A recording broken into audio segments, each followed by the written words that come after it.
You don't stick around. Exactly. Actually, page 15, you come in next meeting, we'll have a class. Make sure you're here for at least. For part of Just the. trying to get you out. Exactly.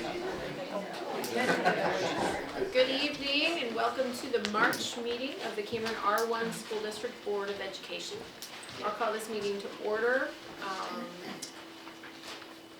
And if all would rise and join me in the pledge of allegiance.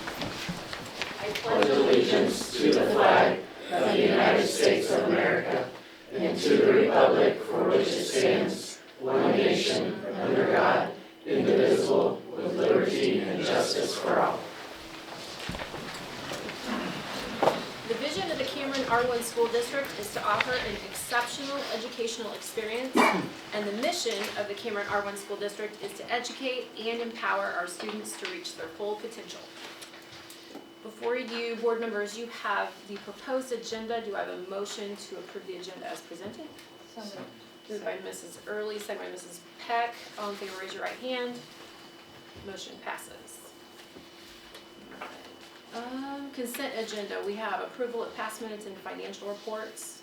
Do I have a motion to approve? Motion to approve. Motion to approve by Mrs. Clark, Second. second by Mrs. Ice. All in favor, raise your right hand. I have a question on something on the financials. I was just looking through these. It would be page 8, the way it printed off. Okay.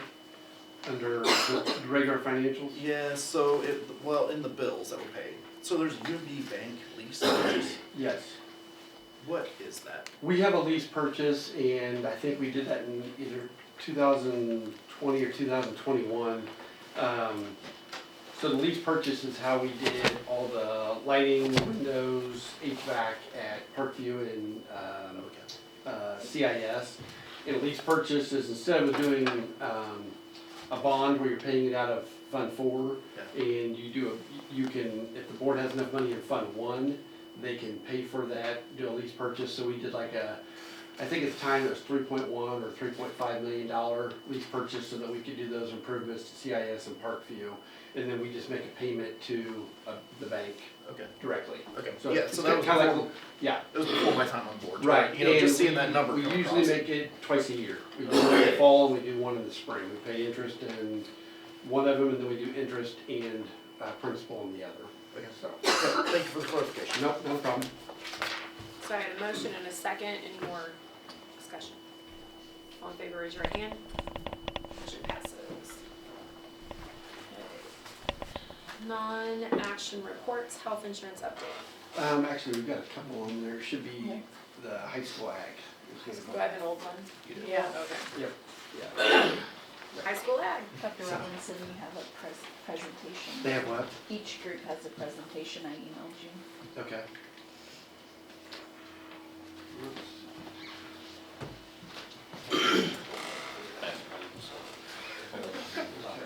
Yeah.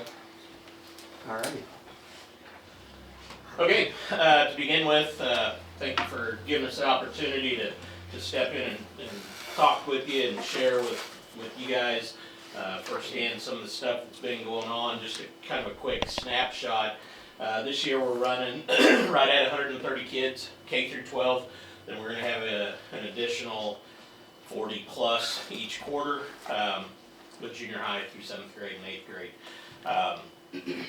So that definitely keeps us pretty busy throughout the year. Obviously this time of year, as you'll see in our board report, that for the monthly report you can see that we started dumping lots of results at you, because that's what happens this time of year. We got started back in February where we had 6 students who ended up advancing on to the state competition through proficiency awards through their SAEs. Those students will now compete against the other top 15 kids in the state in the respective areas.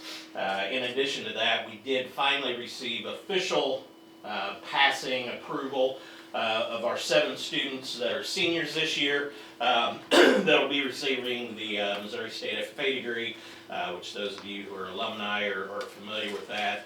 That's awarded to only about 10% of the population in the state of FFA members. So we're pretty excited for those kids. It's the highest award that the state association can bestow, and we'll see how many of them end up trying to go ahead and advance to an American degree selection as well. As you saw, we attended Eldon, which you have those results. We're not going to go back through all that, but we did go to Eldon, Brunswick, Columbia. Maybe another one in there. But then Mr. Ellis has actually got, we're just going to give you a quick, because we did have 2 over the weekend. We should have had 3 yesterday. Wonderful Missouri weather. I hear it was fairly nice down in Hollister, but we did not go find out because of the weather that we were having up here. So he's got just a real quick kind of how the teams have done at Paris this past Friday, as well as Ellsbury on Saturday. So I've got here on the Friday competition at Paris, it looks like we had, in Ag Mechanics, we had the 3rd place team with Zayden Smith as the 8th high individual. We had a 4th place agronomy team. We had an entomology team with the 7th high individual in Landon Taylor, the 9th high individual in Jordan Graham, and the 10th high individual in Connor Harbison. In farm management, we had the 2nd place team with Thatcher Haggard as the 7th high individual and Elijah McCallum as the 10th high individual. In forestry, we had the 2nd place team. In floriculture, we had the 10th place team. Livestock had the 5th place team with the 6th high individual and Haley Hamilton. Nursery landscape, they were the 1st place team with Emma Ford being the 2nd high individual, Evan Reed being the 3rd high individual, Caden Martin being the 4th high individual. And then in poultry, we also had a 1st place team there with Macy Essery being the 3rd high individual, Logan Thomas being the 5th, Carly McLeod being 6th, and Lindley Hamilton being the 10th high individual. And that was all just in one day. We didn't even have all of our contest teams there. Then on Saturday, we went to Ellsbury, Missouri. We did have a couple teams that didn't get to go on Friday, go to that one. We had the 5th place team in Ag Mechanics. Agronomy was the 2nd place team with Caden Robinson being a 5th high individual, Lexi Robinson being 8th, and Isabel being 9th. The dairy cattle team placed 1st, with Kate Bartolos being the 1st high individual, Landon Curtis being the 4th high individual, Riker Haggard being the 5th high individual, and Dylan Robinson being 9th. So then we go to entomology. They were 2nd place, with Jordan Graham being 4th and Landon Taylor being 6th. Farm management was 2nd place again. They had Thatcher Haggard being 6th and Kieran Reed this time being 10th. Floriculture was 11th. Livestock was 10th place with 1 student. You gotta have 3 to count as a full team score. But she was the 4th high individual in the contest. That was Haley Hamilton. Nursery landscape was 1st again, with Caden Martin being 2nd individual, Emma Ford being, and Evan Reed actually tied for 3rd. And then Estrella Gayton was 6th high individual. And then poultry was the 6th place team with Logan Thomas being the 1st high individual of the event. So the kids are working really hard. That work is done. They do a lot of stuff in class to kind of prepare for that, but a lot of it's done outside of school hours as well. So they're actually coming in and putting in the time and work to get that good. It doesn't just happen overnight. The dairy cattle team has been 3rd once and 1st twice now, and the nursery landscape team hasn't been beat yet. So we're trying our best to get these kids successful outside of the walls of our classroom and in them. So let's see. We've got the district trap shoot coming up on March 28th. So hopefully we'll get some good results from that, and hopefully it doesn't snow that day. We're supposed to shoot at 2, so hopefully it'll be warmer. And then the state trap shoot is going to be May 5th, I believe. So we've got those coming up as well as the district contests and state conventions. So busy year, busy time of year. In addition to all that, there are some pictures if you wanted to take a look. We do have, those would be junior high shots with kids building, we're doing our little keepsake boxes again. We've actually got a couple trailers going in the shop that I'm trying to keep kids, going on. They get a little tired of doing the same thing. day in and day out. So, you know, it's a constant push, but we're pushing through that. We're about ready to start in dropping axles underneath them, fenders, that type of stuff. You know, so from start to finish. And then there's a group of girls who have done the welding. They don't like it as well, and they're actually going to be starting on a serving area for Mrs. Simpson's Dragon's Den Space Center classroom that's going to allow them to display as well as store things and have it be a little more convenient. The girls have put together a design. We've just got to get the materials purchased on it. You can see the welding booths that are further along than what that is. The metal company shorted us 2 pieces of steel that we need for the backs to protect the tin, but the tabletops are there, as well as the dividers are ready to go in. Those trailers have all been flipped back to the top side. They've got rails you can see in the corner there. That's actually a little bit of a ag mechanics practice because they are doing stick welding for ag mechanics. We actually canceled that contest practice tonight, or at least postponed it. Those kids have been coming in on Tuesdays and Thursdays from 6 to 8 p.m. So I had to postpone them. Same thing there. We've got 6 kids working on that. Pretty excited about that team as well. Like Mr. Ellis said, we've had some teams that are doing quite well, you know, throughout the state. If it were a sport, you've got quite a few top end seeds in the state coming out of these kids. So now we're also getting off into our harder part of the contest schedule, traveling south. These poultry kids that have been doing so well, been first or second place most times out, definitely are going to find tougher competition. Southwest District will have 15 teams at state, and probably all 15 of them will be in the top 20. So those girls will definitely see some tough competition. The nursery landscape team is going to see some really tough competition, as well as the forestry. And it kind of makes sense coming out of that part of the state. So We'll beat them. That's right. That's the goal. they're putting it in. They're definitely the kids are doing putting it. it in. I mean, anybody that will go to Paris, Missouri on Friday, get up and leave at 5 a.m. the next morning to go to Ellsbury, which if you're not familiar, it's about 40 minutes north of St. Louis. Paris, you're within 45 minutes of it. So we came home and then drove back. And the kids do it because they want to. They want to be successful. So I think sometimes they're Which is just as awesome. crazy as us. So. yeah. Let's give the FFA. I will comment, March is FFA month, right? Or was it February? The National FFA Week does happen during February. Week, Yes. okay. Well, Yep. during that week, we had a bunch of blue jackets in church. Yep. And I really appreciated seeing all that, and they participated in the service, and those blue jackets mean a lot Yeah. to this community, and I know everywhere, but thank you for pushing those kids. You bet. And if the landscaping kids need any work, I've got a great channel.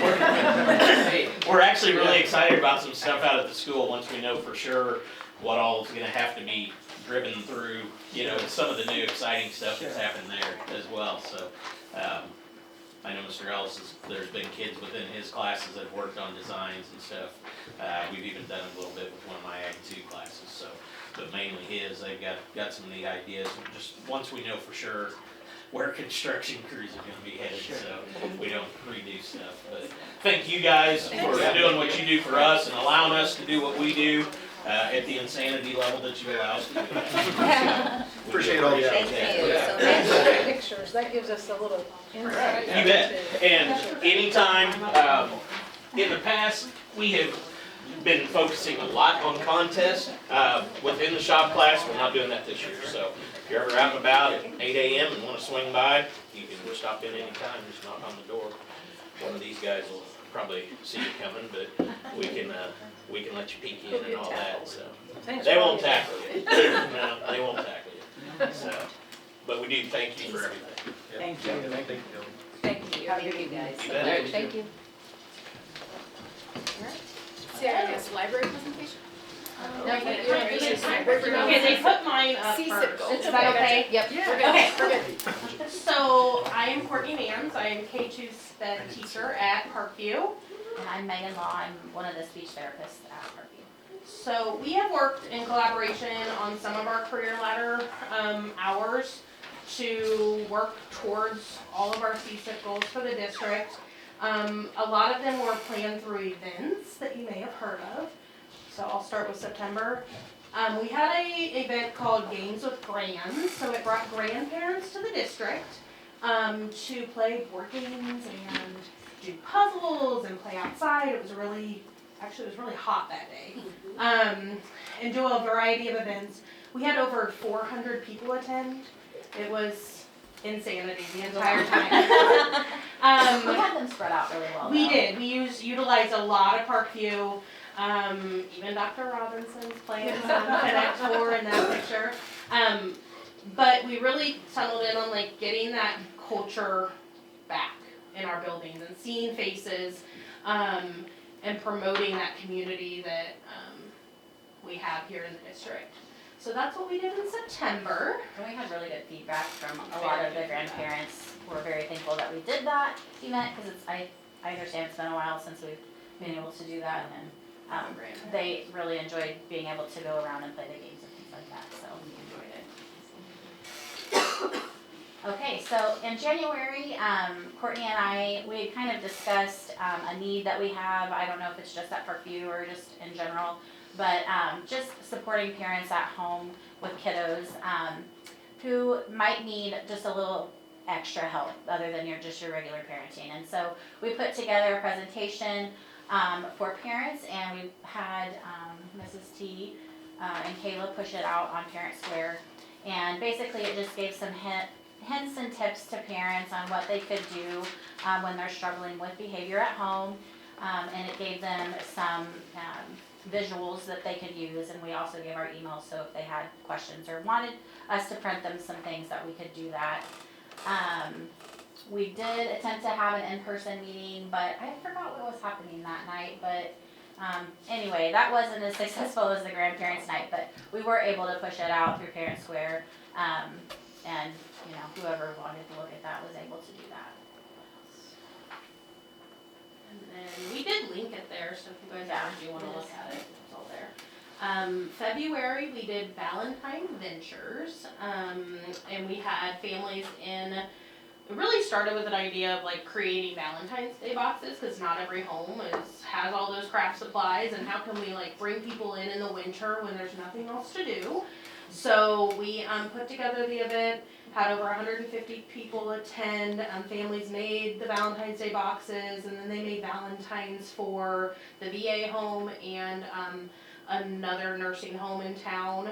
And what were some other things? They did a candy graphing activity that had heart candy, and they would graph it by colors. We had a photo booth. A photo booth always. If they're grown up. And So we did a lot. We had 150 people attend that evening, and it was a good success. I like that one.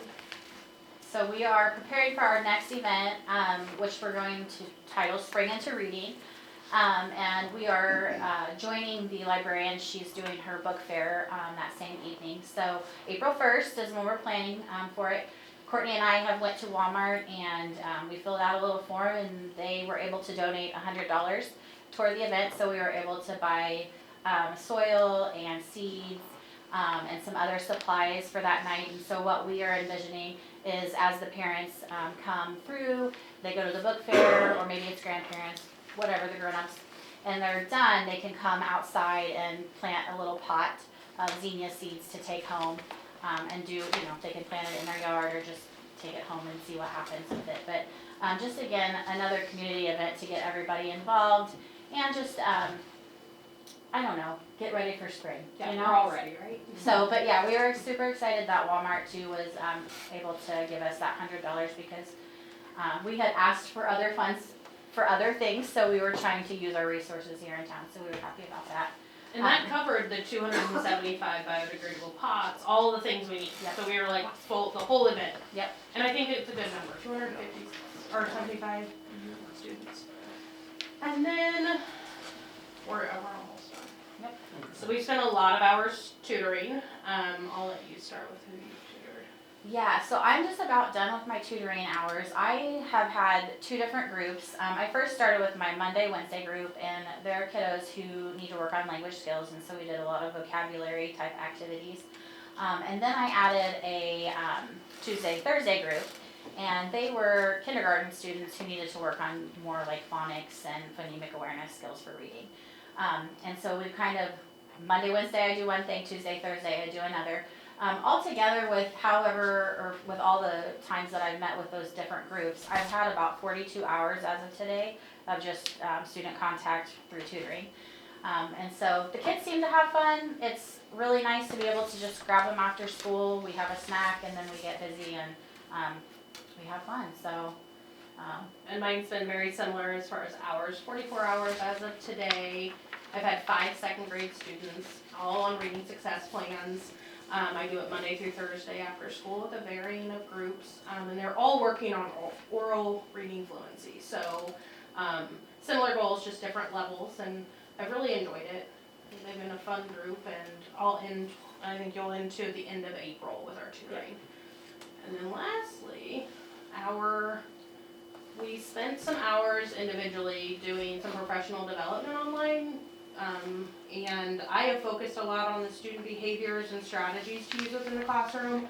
I fortunately have had all my training free because DESE offers a lot of online training for free. And so I've been taking advantage of that and allocating actual time. That's why these career ladder hours have really helped, because I've been able to say, I need to spend this time, getting to these. And it's been useful information that I've been able to practice every day, so.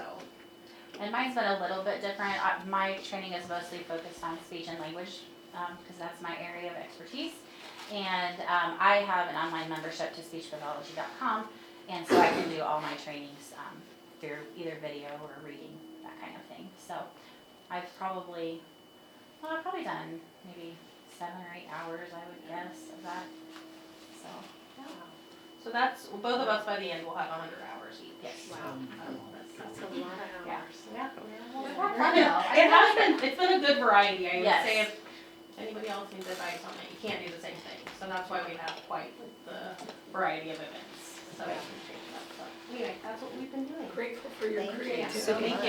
Your creativity and your dedication. Thank you.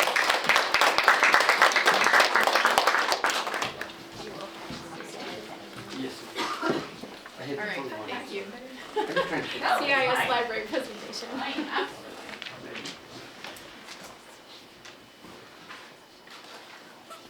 Dr. Robinson, I'll kind of let you know when you Okay. click or whatever. Slide up and down.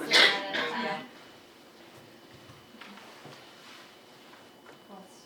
It wouldn't let me share the Canvas, so I had to put it as a I'm so PDF. sorry. Okay. Hi, I'm Bridget Pennington. I'm the librarian at the Cameron Intermediate School. Thank you for having me tonight. I've been in the library for 3 years now. Last year, I just kind of had an idea. I really, truly believe, obviously, in developing a wonderful culture full of learning and fun in the library and that space. I love being in this position because I can reach all the students in our building, creating fun opportunities for them for learning. So I thought, let's get a little deeper, and I decided to create some events, hosting for each grade level, and I host them after school, 1 a year. So I'm going to kind of show you here what I did over the last couple of years. For 3rd grade, I did a chill out with a good book party after school. We were digging for seashells, did some seashell observations, fishing for words, popsicles, and ice cream.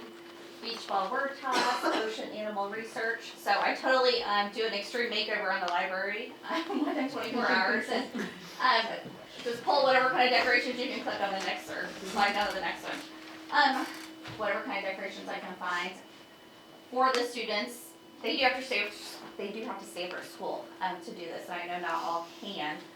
So I leave it in the library for a solid week after the event, so every student actually in the building gets to participate in most of the activities and gets those little experiences, so they appreciate that. I have had no less than 65 kids every time I did this, which is basically half of the grade level or more. So that was 3rd grade. This year's 3rd grade event will be next month. So 4th grade, last year, both years I've used the little Starbucks theme. as the theme, but I always like to twist the words and teach kids figurative language because that is their adult life. So I always teach them all kinds of tips and tricks with that. So I use the word Starbucks and I focus on the solar system. We did constellations, earth puzzles, book tasting, galaxy little drinks that we made. We did a little rock exploration also. You can scroll to the next one. This year I took that Starbucks theme and I twisted it to movie star, how books are turned into movies and our whole world of opening up a book and it's a movie. So we had a cinematic experience. I got a projector and a big screen from a friend, borrowed that. We had some popcorn. We did the whole drink thing also. Had our popcorn and drinks, had a reader's theater, a VR experience. One thing, I collaborate with Mrs. Ensign at the public library and have borrowed her VR headsets for these events when possible. They went to New York, they traveled to New York City like little movie stars. They love that. They did a little movie trivia room. Miss Beasley there is wonderful, dressed up in her Harry Potter costume for me. I cannot do these events without the volunteers of my school and classroom teachers staying out, running stations. Mrs. Jackson in the high school also, her A+ helpers come in clutch for me too and gave me that extra hands-on. So I am very grateful for the collaboration I have with those teachers. 5th grade, 2 years ago, I did the Fall Reading Fest. I hosted deer season in the library, and so I've got our tents up and our camping theme and our woodland tree. And for the 5th grade fest, I hold it during the same week, but we camp out and read. We went on some VR forest explorations. Mrs. Sedgwick partners with me, brings in her furs from her brother, Mr. Kirkshank, and we had a big fur exhibit where they got hands-on experience with that. We had a good old s'mores little cookie treat. We get this wonderful publication of the Explorer magazine, so we used that. It was right on point with this one, and it had an amazing game of the woodlands that they played with it too. So the next slide shows this year's 5th grade event in the fall, and I did a 5th grade National Park road trip theme. So we, Mrs. Holmes also, look at this amazing backdrop here of the Northern Lights, and I'm able to put these big banners up hanging in the library. And they took a scavenger hunt, National Park scavenger hunt outdoors. You can see the girls down here in the corner. We're looking at the sequoia trees and learning about all the national parks. They wrote some postcards as if we were camping out with each other. Again, I have my fur exhibits to give a new class that hands-on exhibit for that one too. And had some good old s'mores and a guest reader, so had some fun experience. You're amazing to do Oh all my of goodness, this. well, like I said, I have to have my volunteers. I'm grateful for their help, so. When I was a kid, we did none of this stuff. I mean, we were reading words that were carved in rocks. This is phenomenal. Yes, I want them to walk into the library and realize if they do pick up a book, this is where it's going to take them in their mind. Yeah. And I want them to know outside the 4 corners of our classroom of their house, they can travel there if they work really hard. They can earn that life. Field so. trip inside the library. Exactly, so, yeah. And you can see the kids are having a great Yeah. time. Yeah, every picture's full of smiles. Yeah. Yes, thank you guys. for that. Thank you.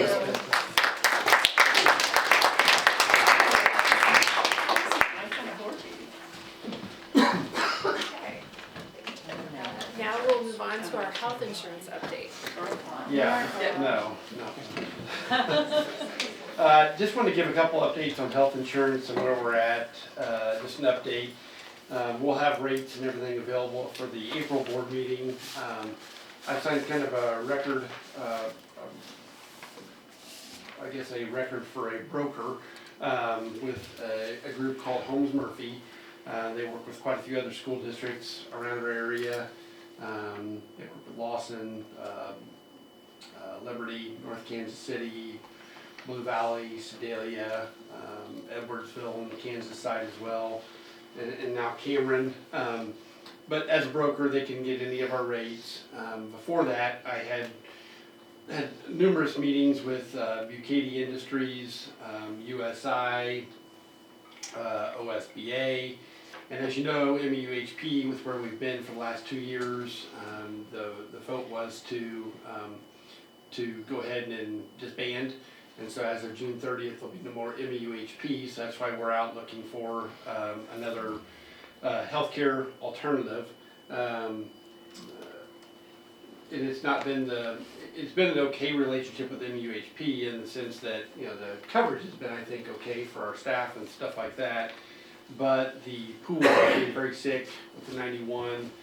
Last year we ended up paying over $400,000 assessment to keep the pool going. Just here recently, the pool was not healthy again, and now we're down to from 91 districts to 56.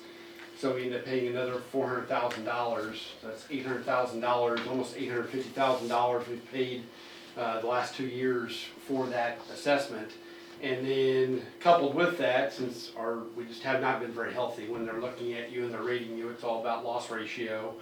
And it's hard to negotiate when we give $1 and they're spending $1.30, $1.60 on our dollar. So that's not where you want to be when you're trying to negotiate. That's our group, That, our own group, yeah, is that? that is what our individual is.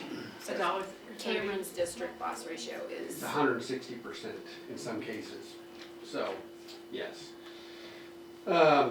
So as we're looking at that, we have started looking at, and now that we're working with a broker, Holmes Murphy, we can start kind of trying to negotiate. They've got a couple different plans that we'll be looking at. One of them's got kind of a funny name, Gravy. We're looking at Blue Cross and Blue Shield. We'll be looking at a couple different plans and see what we can do.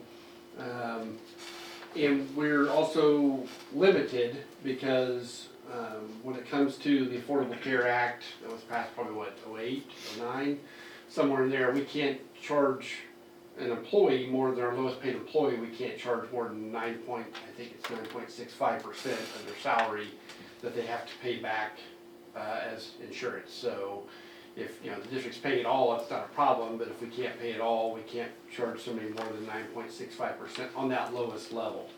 And unfortunately, with what we're seeing with numbers, well, I'll just kind of give you where we're at right now. Currently, the district subsidizes $573 monthly per employee. So every month, we're paying $573 per employee. So annually, that ends up being $6,876 that we're paying annually. And then the employee at the $7,000 HSA plan would be contributing $13, so they're contributing $156 annually that they would have to pay to be on a $7,000 high deductible health plan. The rates we're seeing, and this is not uncommon, I mean, whether it was Holmes Murphy, whether it was Bucady, whether it was whoever, our rates are very, very high that we're starting to see. If we're looking at having to subsidize up to $774, which is an increase of over $200 per month per employee, that takes that annual cost up to $9,288. And if we just stick with the contribution that employees would have to make at 9.65 on that lowest level, that means an employee may be having to contribute for a $7,000, same plan, $128 monthly. And that would be $1,500 annually that they may have to be contributing. Now saying that, that's going to be more money out of the pocket of employees, but it's also going to be more money out of the pocket of the district. Right now we have 178 employees enrolled in benefits across the districts, and with this, what we're going to have to pay, because not only will we have to pay that difference, and we'll pay, you know, another $200, that's another $2,400 we're paying per person, is we also have to pay in retirement on that. So we have to pay another 14.5% on that as well, on that 24%. So that could increase our healthcare premium cost over $36,000 a month, and it's going to increase our district cost almost $430,000. So as we've just seen two big losses with $400,000 over the last 2 years, and then looking ahead that next year we're going to have to probably pick up the cost of another $400,000. We're going to have to obviously make some changes, and that's what we're looking at with, you know, as we see staffings and different stuff like that. I know we're talking healthcare, but it all relates, because we've only got one pot of money to be able to do this, and that's going to be a large amount to contribute back towards insurance. That's why we probably won't be able to do much when it comes to salaries, and we'll be talking about that here in a little bit, is because of the amount we're gonna have to spend for health insurance. That's a large amount of money we're gonna have to spend next year just to do pretty much the bare minimum. Now, we're hopeful, now that we've got a broker of record, that maybe we can negotiate down a little bit, but I don't see it dropping that much. So, Would you anticipate a similar assessment situation with this group? no, I don't anticipate a Okay. similar assessment, but what I can't guarantee is when we paid our assessment last year, that was based on an actuary from Cigna that said it was gonna cost so much money, and so they divided it up among the 91 schools in the pool. And they said this is how much money it's gonna take to finish out the year. 35 districts left that pool, we were left with 56 districts left in that pool. Well, by September, when you've got your 3-month runout claim for the the end of the year, they were in the hole, and so the 56 districts ended up being responsible for 91 districts, and so they started running short on money pretty quickly in the fall, and I think their account was very low in January. So that's why they've issued the second assessment that we just did. And so we've paid that second assessment, but what I can't guarantee is if the actuary's off again, that next September, when the runout claims come, that the district couldn't get another bill next September and have to pay a portion of the runout claims again at Even those though- numbers. Even though Yeah. they're close. And the problem would be is if the district would decide, we're not paying it, we're not even a part of this group, the whole group disbanded, then they're gonna turn around to the employee and say your insurance won't pay it, your school won't pay it, you're responsible. So that's not an environment I think you wanna have. So it's a tough situation for health insurance right now. And it's not just, this is not a Cameron piece again. This is kind of, like I said, we've got pools that are starting to fault. One of the pools we looked at going into had a $20 million reserve. After the runout claims, it ran down to 10 million. Well, if you have another year like that, they're gonna be in the same environment everybody else is in another year. I'm a part of a group called MOASBA, which is Missouri School Business Officials, which is part of a national group called the Association of School Business Officials. And they've been sending surveys out all over because the healthcare costs for schools and things have just went extreme. And that's gonna be a lot of money to spend towards trying to cover staff. And like I said, that's gonna be $1.2 million we'll spend in less than 2 years trying to keep up, and that's just assessments. that's just assessments and what it's gonna cost us extra in insurance. So, as we're trying to look forward, taking $1.2 million out of a budget starts to become very, very difficult. Year after year, you can't do that, so. Matt, This is what- statewide. What were you, Huh? Statewide, this is happening statewide. The increase have been dramatic statewide, yes. Yeah, not just even with our group. I've only heard of one group that had about a 4%, but I've heard on average you're seeing anywhere from 12 to 20. what'd you say it was, like we're 573 now, that's for the high deductible plan. Yes. What will it be with this, what'd you say, Right now, we have it at 774 is what we would pay. Dr. Robinson, would it be possible, I don't want to create extra work for you, but put that in a little spreadsheet, kind of what you just said? Yeah, to I us? will, because my plan is, obviously, I'd like to share this with staff. I want the staff to know what we're doing, where we're at, what I've tried to do. And obviously, healthcare, it's important. Everybody needs it, everybody wants it. We need to have it.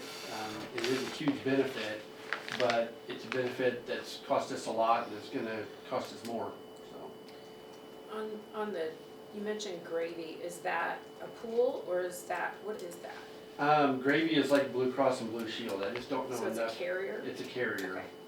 Because I think part of the issue with the pools is the assessment potential, and when you go to, Yeah. you don't have that potential, Right. you just have rate increase potential, but it's You not. do have the rate assessment. increase potential, and for years and years, I tried to get us in a pool, because I thought it was the safest place to be. Is if we could get in with thousands of other lives, that was gonna be the best place for us. And unfortunately, that did not turn out to be the case, so. Because it unfortunately, when you're by yourself, which is what we'll go back to, then you're at the mercy of yourself and you're only gonna get rated on yourself. But, you know, if you have those one or two that end up sick or something, you know, very severe, you'd think in a pool, you'd have enough healthy lives to cover it. And unfortunately, when the whole pool gets sick, it falls apart pretty quickly. What kind of service does the broker provide in terms of like communication with the employees that are? They would the do. things that change are the medication formularies and Yes. you know all that kind of stuff is really what you feel. Yeah, no, they'll be a part of all that. They'll do, we could have webinars, we could have seminars, we'll have PowerPoints, we'll have all the information we want. I mean, at this point in time, we'll start working on like what the enrollment process will look like, and then as they're negotiating rates, so that we can bring those back in April with the official rate, because these are what we think, like this is, we think we can do a little bit better, but we don't think we can do much better. So we think we have this, but then they'll do all the rest. I mean, they'll be here for the enrollment process if we want them to. They'll do all the open enrollment. They'll have people available. I'd say if there's a silver lining, I don't think we have a bad program. I think if you're a part of Aetna, Cigna, United, Blue Cross, I think you're pretty good. But I'd say if there's a slight silver lining to any of this health insurance, I think people always feel better about Blue Cross and Blue Shield. And most likely that's probably where we're going to be headed, is towards a Blue Cross and Blue Shield product. And so, which I think people would at least will feel comfortable about that part of it. So. Well, in terms of planning ahead, you know, it is, the decision will, you don't get insight into some of the changes that impact people on a personal level, but as much information as we can put out there. Right. So when they're making decisions about elections, they can see. Yeah, because the impact that's- every group is going to have something different when it comes to formularies, whether it be Aetna or Blue Cross, somebody's going to cover one drug and somebody else isn't going to cover another. And unfortunately, you're going to have to do what's best for the whole, because, I mean, I've got into that before where I've had insurance meetings before, and you have the gamut where you've got the 22-year-old and you've got a retiree, and you know you're talking drastic ends of the spectrum on what one person wants and needs and another person does. So, and that's the education environment. We've got 22-year-olds teaching for us, and we have people that are, you know, we have employees that are 70 years old. So we have that whole gamut.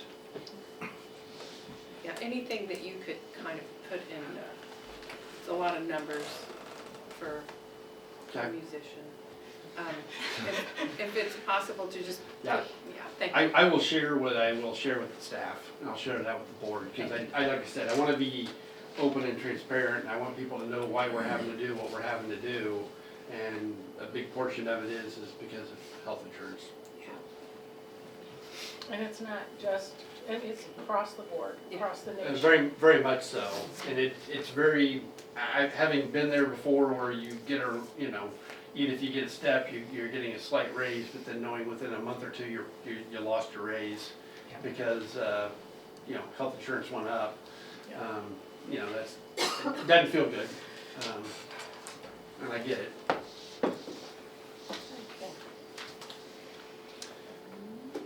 Moving on to the bond update. Yeah, bond update. I met with our architect, Jeff Ellison. It might have been early last week, or if it wasn't, it was late the week before. Met with Jeff. We sat down and went through kind of some of the plans. Obviously, we denied the bids we did last month. So we went back kind of the drawing board and just felt like it was a little bit more expensive than we had the money for in the bonding. Especially not knowing, you're going to have some cost overruns, you're going to have something that comes up that we didn't plan on, or just, you know, something changes. And so we did go back to the drawing board, we looked at a couple things, they kind of brought back some plans. We were able to cut out about 1,200 square feet, which truthfully is not a large number.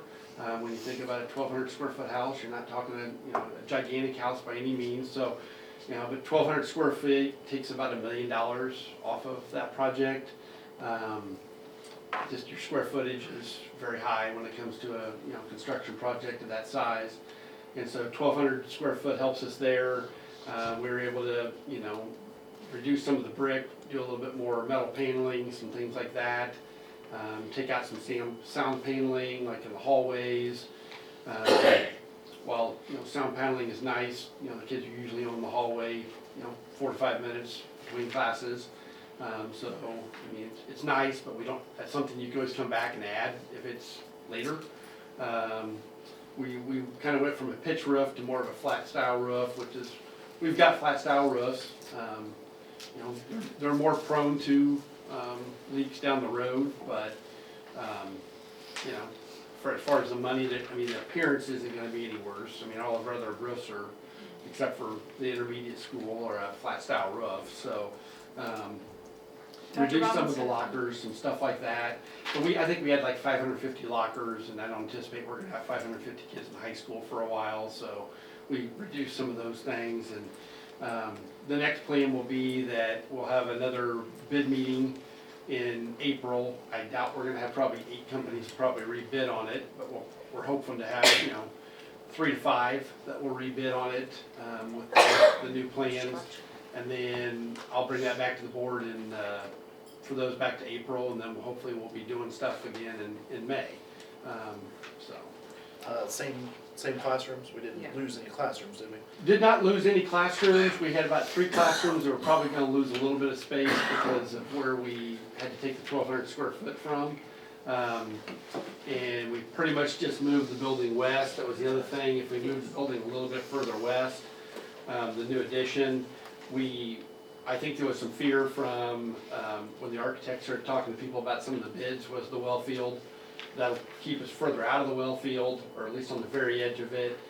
They were also worried about the fluid cooler we already have. We don't have to move the fluid cooler now.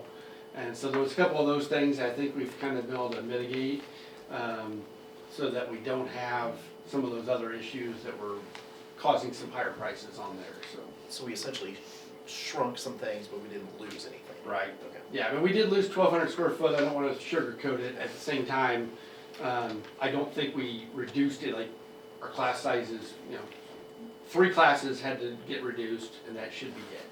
So Didn't lose bathrooms or anything? didn't lose bathrooms, didn't lose any of those other pieces, so, nope.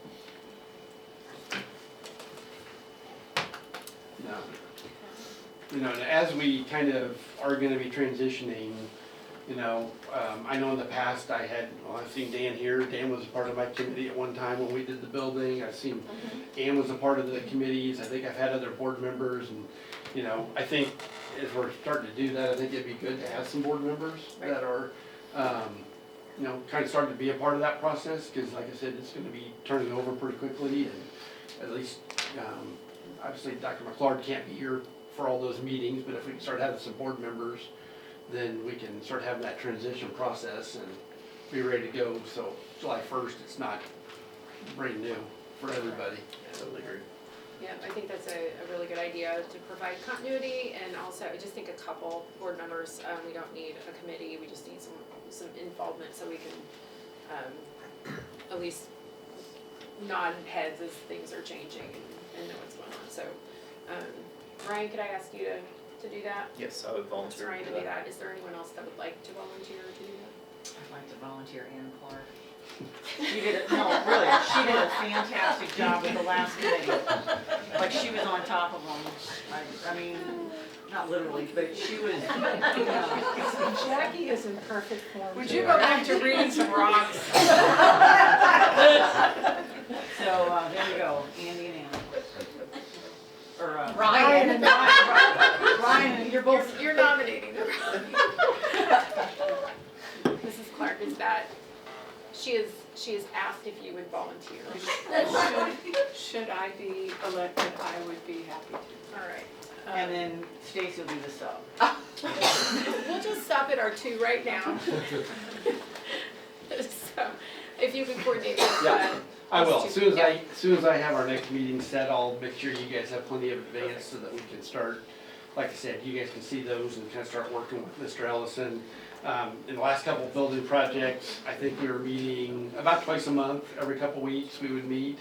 And usually that meeting would be myself, maybe a couple of the board members, if Ann and Dan at the time were on that committee, if they were both there available, we would meet. Usually the builder's there and then the architect's there, and then they kind of give us an update on where we're at for the 2-week progress. Those meetings weren't too long, I mean, half hour, 45 minutes that we did, and we would have to do them, that's kind of what we did the last time. And as we're moving forward, you know, we can continue that so that we have some continuity for the next project, so. That makes a lot of sense. Okay, thank you. And thank you, Mrs. Clark, for your volunteerism. Moving on to the legislative update, just more great news, right? Yeah, so a lot of stuff going on with legislation. Usually it's the House that is doing a lot of stuff, and they are pretty busy right now. They had a goal of trying to get 100 bills passed out of the House before the break. But the Senate right now is way behind. They are right now only at 23 bills that they have actually got out. And so there's a lot of stuff that is still stuck in committee.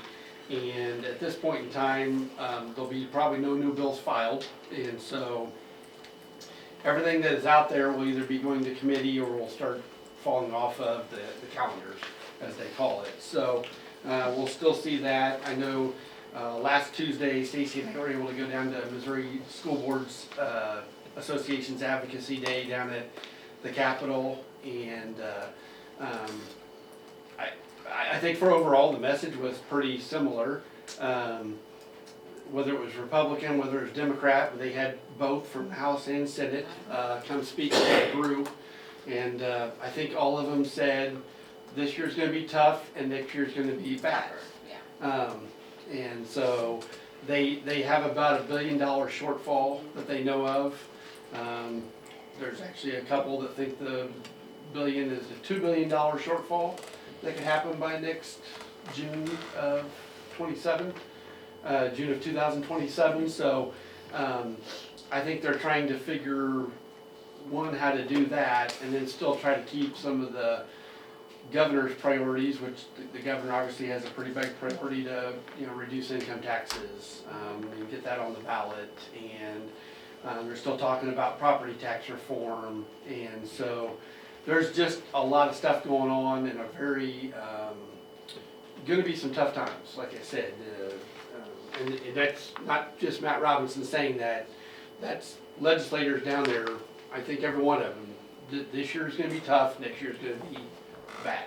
I kept waiting for that, like, glimmer of light, like, okay, yes, this is all coming down, it's gonna be hard, but we've got this to look forward to. No. No, so. No sunshine. No sunshine. Yeah, there's just a lot of legislation, and there's just still a lot of stuff that's still up in the air. There's still open enrollment that's in the air. There's still a lot of property tax that's in the air. They haven't officially put anything on the ballot yet, but moving, you know, if that moves towards income tax on the ballot. There's a lot of stuff on board elections would all be moved to November when you'd have your other elections. So you would you have that option. There was also options that you would only be able to run a bond or a levy in November when you would have a general election. You couldn't have it in April, couldn't have it in August. It would be November. If you didn't pass, you had to wait till the next. You can only wait till the next even year.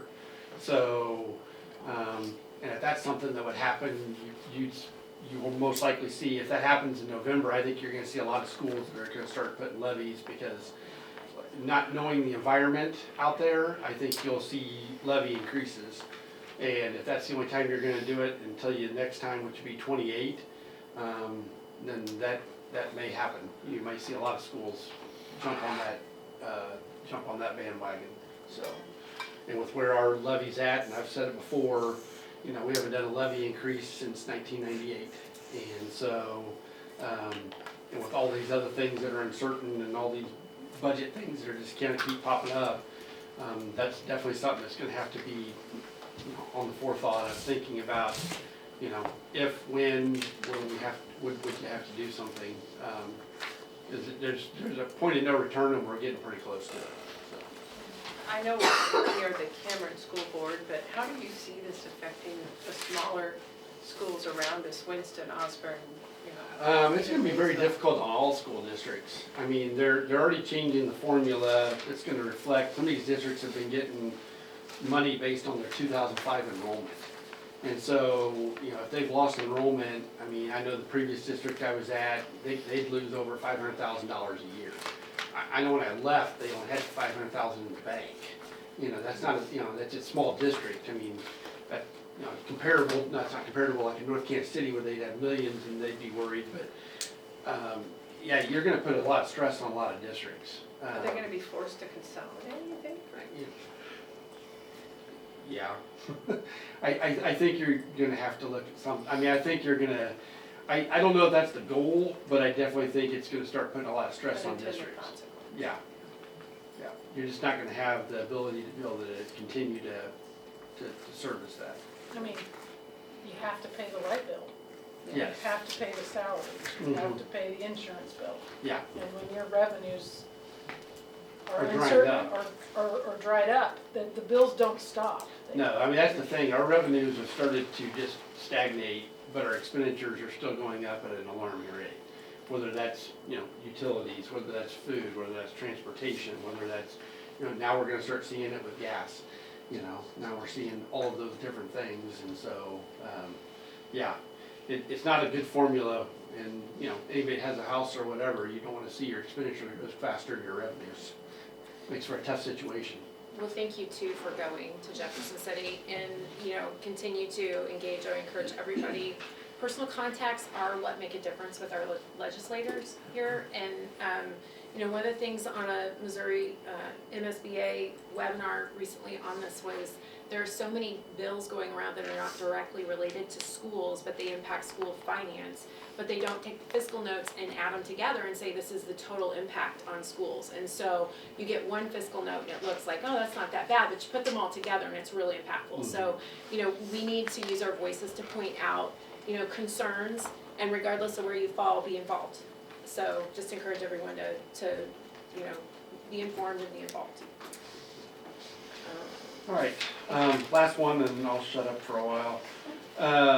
MEC conference, we've had some changes with the MEC conference, mainly with some of the pieces that St. Joe School District have done. Obviously, St. Joe School District is closing Lafayette High School. That won't open next year. That will become a middle school. They're consolidating. Most of the kids from Lafayette will now go to Central, and then there'll be a population of Central kids that'll end up down at St. Joe Benton. So it's obviously changed the conference a little bit because now we've lost another conference school.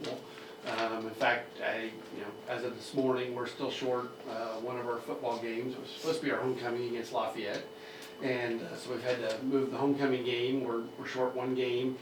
Obviously, Lafayette won't be on the schedule, and it's also going to change the dynamics a little bit because Benton will now go to almost 1,200 kids, and so they'll be the biggest school in our conference. And it makes it a little interesting because we have schools that you know, like LeBlanc are playing 8-man football, so we don't play football against them anymore. They don't wrestle, most times they don't even have softball. So anyways, we've got an interesting conference because we don't have, everybody doesn't play all the same stuff. And so, You're saying Benton High School will have Huh? 1,200 kids, not just the high school. just the high school, Benton will have 1,200 kids.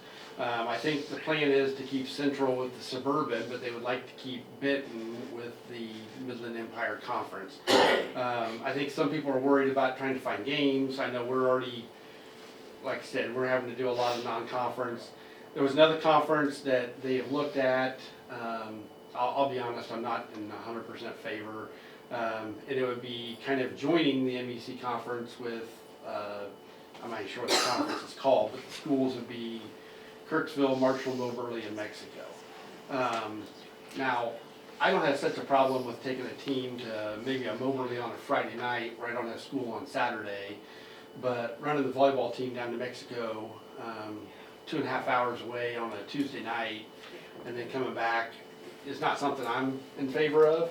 I know that there's been conference meetings, I've been a part of those, and there's been some of those conversations.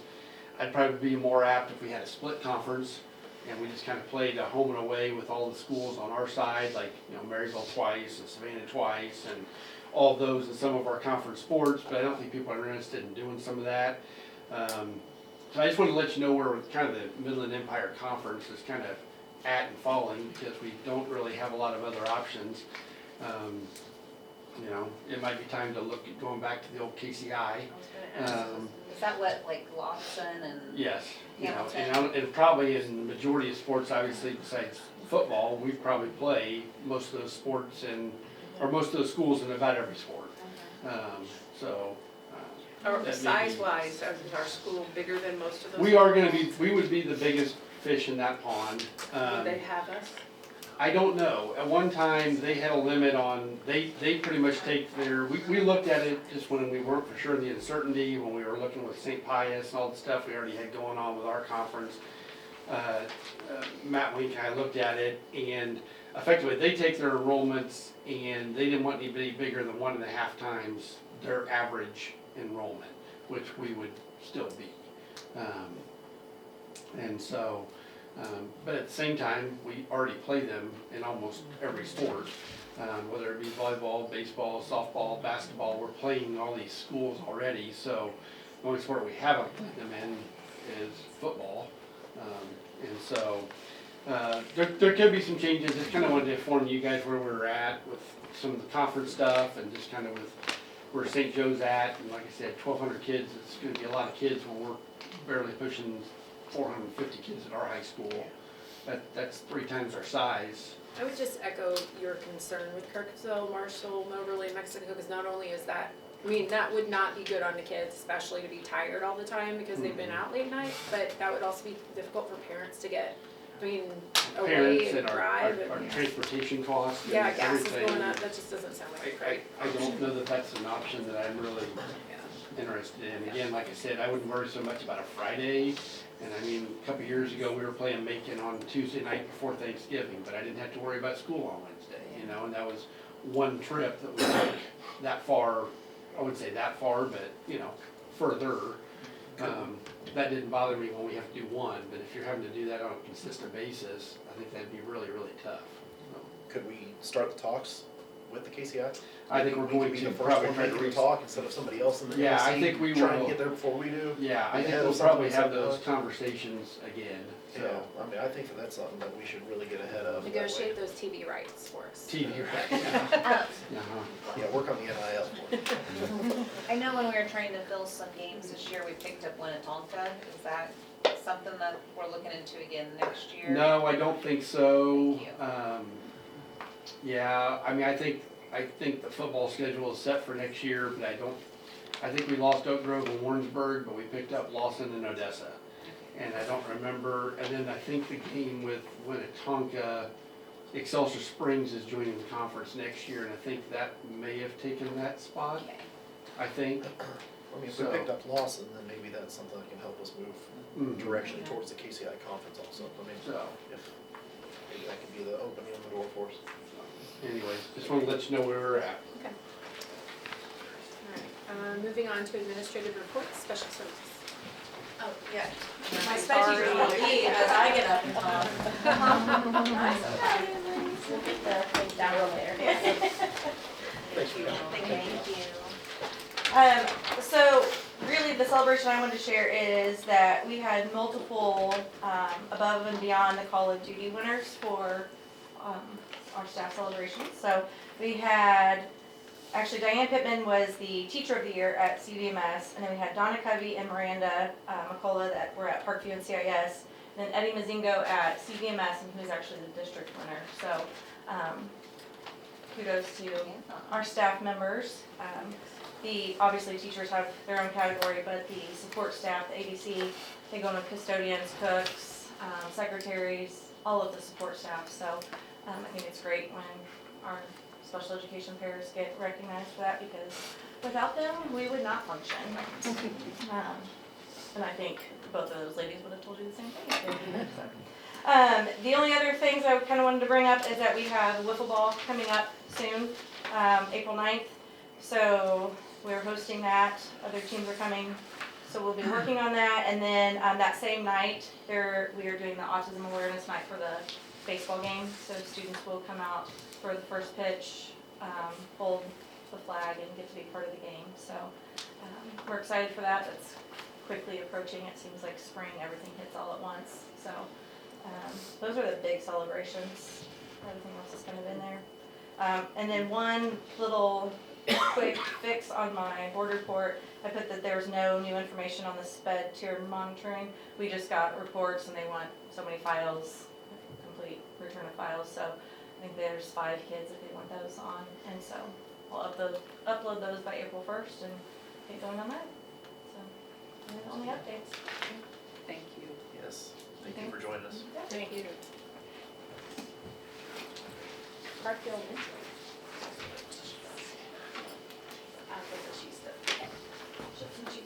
Yes. Animal celebration stuff. It's really cute. I'll tell you about it next month. One thing that I kind of want to highlight is this is a season in schools, all schools, but I'm going to speak for mine, where support is what's needed most.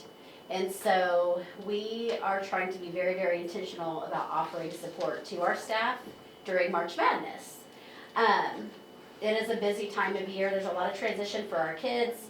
And so just a couple of ways that we do that is we lay eyes on every staff member every day, whether it's walking the halls and greeting, or just zipping in and out of classrooms, but making that eye contact every day is a top priority every day, but it's especially important to not get pulled from it. Mrs. Riley's been sharing trauma sensitive, just supporting messages to staff about remember when the behaviors are ramping up, here's how we support the kids so that they stay engaged and stay ready to learn and focused on learning. Through our my Friday email that I send to staff, I try to send a positive message about we know it's tough, but keep up the good work. That's also something that the staff has really enjoyed this year and felt proud of is the marigold effect, and they want to continue doing work similar to that just to keep the culture close knit and us operating as a family unit. And so really that's been our biggest support at Parkview is just working really hard to support one another through the busiest, most difficult times in our business. So that I'm really proud of everybody. There really is such a thing as spring fever with the kids. Yes. They get restless, they get. Sure, and then they have days where they have 2 indoor recesses, which is torture, and then, the rest of the week they'll get to play outside. Yeah. So it makes a huge, huge difference on the kids. So we're just collectively moving forward together. Any questions about anything? If I could, Sure. I just, on your email, I just love that opening quote, and so I'm going to share it. Oh. Fireflies don't shine to outshine each other, they glow together, reminding us that when we move in rhythm with those around us, the whole world becomes brighter. Thank you for that. Yeah, that is true. That's one of our goals, and that's one of the initiatives that we want to work on next year. If you can see this bracelet, I don't know, but it's called the Shine Effect. And so if your light bulb is shining, if my light is shining out towards you, that means that I have light to give. If it's turned the other way, I need some of your light to keep me moving through the day. And so that's one of the things that we're checking out and That's great. looking at. That's So, great. yeah. So we have a bicycle, but I haven't taken it off. I get one of those. You need to go and tap those people. I'll make sure. I'll make sure you get the links. Thank you. Thank you Yes, very much. thank you.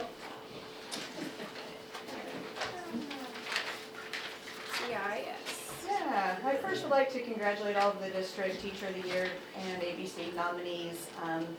What a fantastic group of people. We are so blessed. And then, of course, a special shout out to Mrs. Holmes for winning District Teacher of the Year.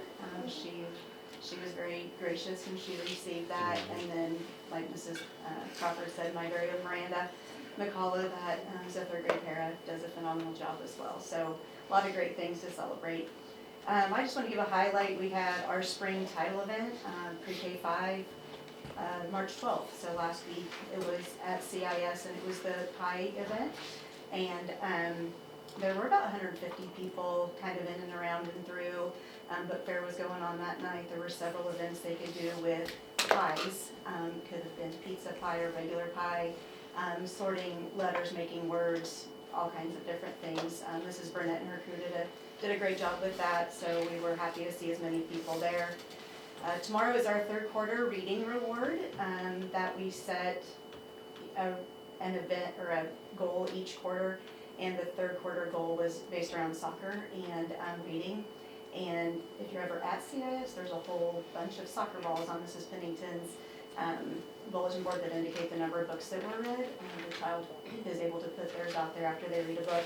It's jam-packed full. So tomorrow, the end part of recess, because we don't have time to take class time right now, we are celebrating with the students for the number of books that they read. And Mrs. Pennington was working with Mrs. Jackson, and I know she talked earlier about that relationship.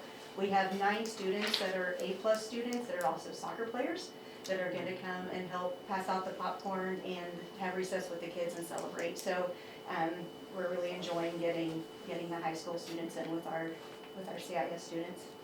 And then third quarter grade cards along with updated reading success plans will go home tomorrow.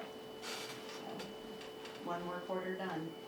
How in the world do you have a 94% attendance rate? Yeah. That's amazing. Yeah. That's amazing. Yeah, I mean, kids and parents, right? Good kids, good parents. Strong so. immunity. Yep. Yeah. Yep. Touch of luck. Any questions for me? Thank you. On to the middle school report. We need to do this. Yeah. So I just have a few things to highlight that may or may not have been in the board report. Lit Fest was last Monday. Glad that it wasn't yesterday. We had 26 kids go to Lit Fest, which is always a highlight, I know, of the year for some of those kids and for the teachers. And so I know they usually meet with some authors, do just a lot of fun stuff down in Warrensburg, and so that was a success. Track has started, which always helps our car rider line be a lot shorter, and so we really appreciate that. And we've actually had more outside practice than you would think with our weather, and we have about 50 kids getting ready for about a week and a half for the first actual track meet. Bean stack minutes, which is how we're tracking our minutes. We had a 1 million minute goal this year. At the end of the third quarter, we were already at 815,000.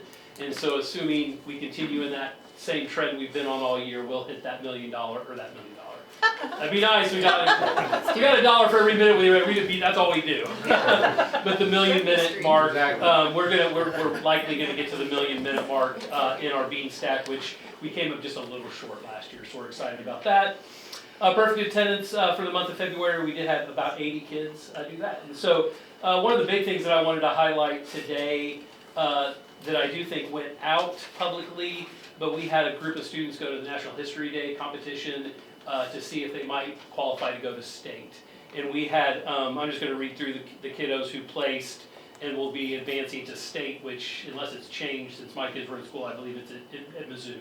And so they'll go to Columbia for a day. So Harrison Lowenstein was first in an individual document. Nora Westover was second in an individual website. Callie Nope was second in papers. Xavier Koppel was first in papers. And so we had those 4 kids were either first place or second place in their category. And all 4 of them will go to state. And I believe if they get maybe first or second at state, then they would qualify to go to nationals. And so another, something that Kim Holmes has worked really, really hard at. And so I think I was told that I could not share the other celebration because I'm pretty sure Angie was celebrating. So we have fights over celebrations, and I'm pretty sure she won this one. And so she'll share with you some other really exciting news that Kim Holmes had recently. So when is state for these kids, do you know? Great question. For high school, it's April 25th. I don't know if it's No, the same. for those kids that are. I don't know, but it might be. I think it's the same because I feel like it's the same. Because Mizzou, I don't think would have 2 different days. I don't know for sure, but I think it's probably the same. Just different levels and categories. Okay. But thank you. All right. Thank you. Thanks, guys. Thank you. Thank you. Okay, high school report. Good evening. Few celebrations not in my board report. Mrs. Babolka asked me to share the following with you, that March is Youth Art Month.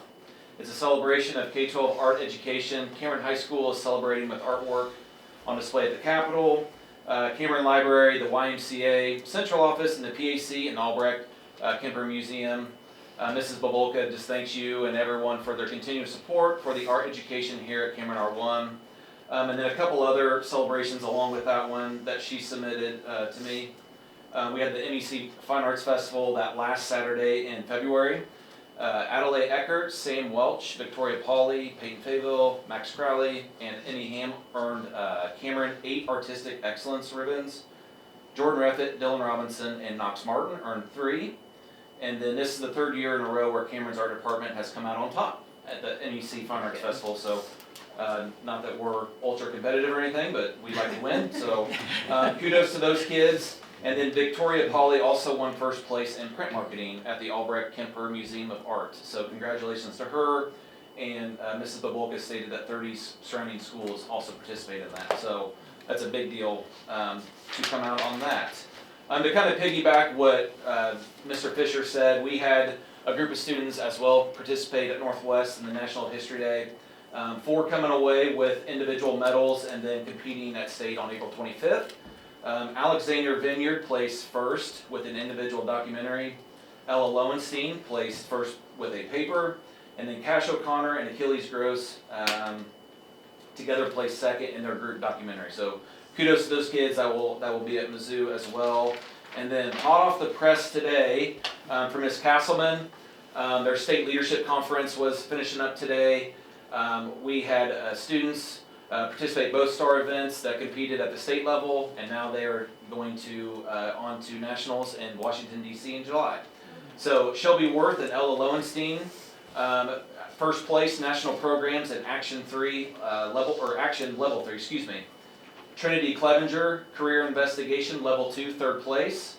And then our chapter also, she shared, received 2 state level national program awards for the activities and events we conducted as a chapter, which were community service, we got 1st place, or they got 1st place, for their Hope for the Holidays project, and then 2nd place in financial fitness, and their project with the Little Cameron Village event. So lots of good things going on at the high school, lots of good celebrations, and kudos to those that are active and doing things. We started spring sports last week, got that ramped up. I got to be outside a little bit last week, and here we are with 30-degree weather and snow on the ground. So Don't welcome worry, to it'll be Missouri. 85 on Friday.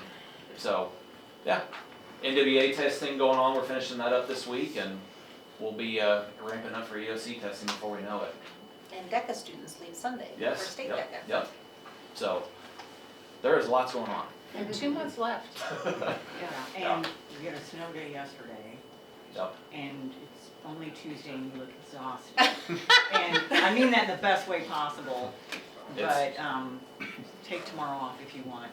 Did you hear that? You heard it? You hear that? Yes, you heard Did it. you hear that? Get some rest. Be on the I'll see you at 7:30. Yeah, 7:30. I too am looking tired. I'll see you at 7. Volunteered, and I think you're volunteering me to take tomorrow off. I like where this is going. Thanks for everything. Yep. Thanks, guys. Thank you. Questions on the high school activities report, comments? There's a lot going on. There is. Oh, this is crazy season. Yep. All right, Dr. Ormsby. Thank you. I am going to just go over all of our employees of the year. We had most of our names mentioned, but I want to make sure everyone gets recognized because they are most deserving. Each year in the spring, Dr. Robinson has each building put their teachers up for a vote. So you have your entire staff of certified teachers for the Teacher of the Year recognition, and then your classified, non-certified staff for the ABC Award, which is going above and beyond the call of duty. So this year for our Teachers of the Year, our Parkview recognition goes to Ashton Duncan. Ashton teaches kindergarten at Parkview. And then at CIS, we had Kim Holmes, who is our district-wide gifted instructor, but she was CIS's nominee. And then at CVMS, we had Diane Pittman, who is a special education teacher. And then at the high school, we had Brett Babolka, who teaches art. So we're very proud of all 4 of those ladies who were chosen by their peers, such an honor, as the Teacher of the Year for their respective buildings. Then the second row is our ABC award winners for each building. For Parkview, Donna Covey, who is a paraprofessional at Parkview, does a wonderful job. At CIS, Miranda McCullough, who's also a paraprofessional. At the middle school, CVMS, Eddie Mazingo, also a paraprofessional. And then at the high school, Shelley Danner, who is a custodian. So we're very proud of all 4 of them as well. So from those 4 Teachers of the Year and 4 ABC award winners, we then choose the district-wide Teacher of the Year and ABC winners. And this year that honor goes to Kim Holmes and Eddie Mazingo.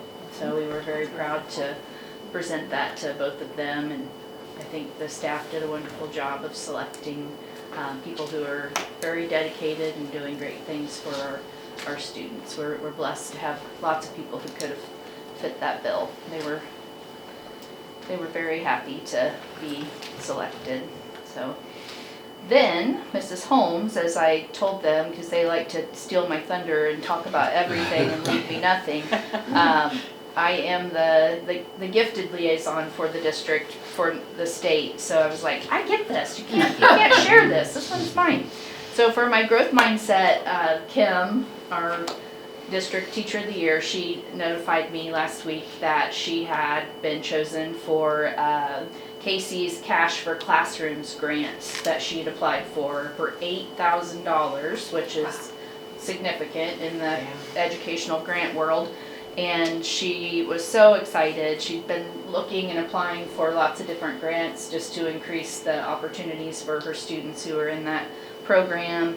And if you pay attention to our posts on Parent Square, she just had the majority of her kids, she gives them an option, but the majority of her kids did participate in Missouri History Day projects and did very well. And she is just always doing creative and wonderful things. So that $8,000 will go towards increasing her STEM project, which she, when she wrote her grant, actually pulled it up here.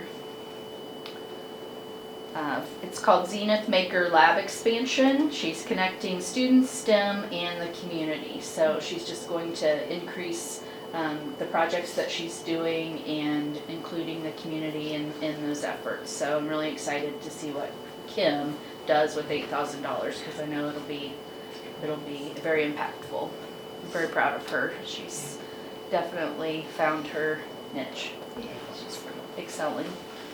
So from that, I wanted to also share, I know this is that time of year where there's a lot of things that are shared online as far as statistical data about reading levels, and I just wanted to clarify some information there. I post my board report online every month through the agenda that's posted through paperless board meetings. It's available to the general public, and on my board report is a link that's accessible to anyone in the public, and it's called the Cameron R-1 Assessment Tracker. So if you're ever interested in knowing exactly what our reading scores are, up to the latest score available, you can go on there and see that we have 62% of our kindergartners currently reading at or above grade level. In first grade, we have 70% of our first graders reading at or above grade level. And in second grade, we have split scores because we have some students who are still taking a lower level star reading literacy assessment, and then other students that are taking the star reading assessment. So if you add those together, we have 88% of our second graders reading at or above grade level, depending on which report you wanna look at. Third grade, we have 77% of our students reading at or above grade level. Fourth grade, 75% of our students reading at or above grade level. And in fifth grade, 74% of our students reading at or above grade level. And these scores are an actual reading assessment that is specifically chosen to gauge a child's ability to read. A lot of the scores that do get shared online are not actual reading tests, they're just an in general English language arts exam that includes a lot of things other than your proficiency with reading. So just wanted to clarify that. Those results are always there. I also have other subject areas, other grade levels, so anyone's welcome to look at that. And we're very transparent with our scores, and we're always looking to keep striving to make improvements. Thank you. Thanks for saying that. For sharing. Yeah, thanks You for bet. pointing out, that's always linked to the agenda, and the agendas are public. It Everybody is. can hop on there and look at that at any time. It's always on the agenda, so Mhm. thanks for pointing that out. You bet. Good work. Any other questions? Thank you. You're welcome. Thank you. Okay, moving on in the agenda, we are now to patron agenda items. Do we have Mr. Keith Gilbert on the line?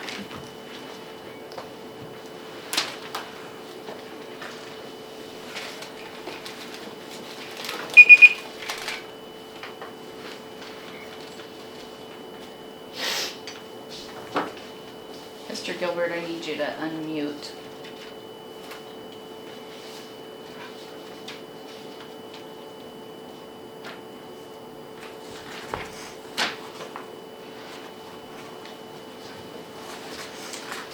Can you hear me, Mr. Gilbert?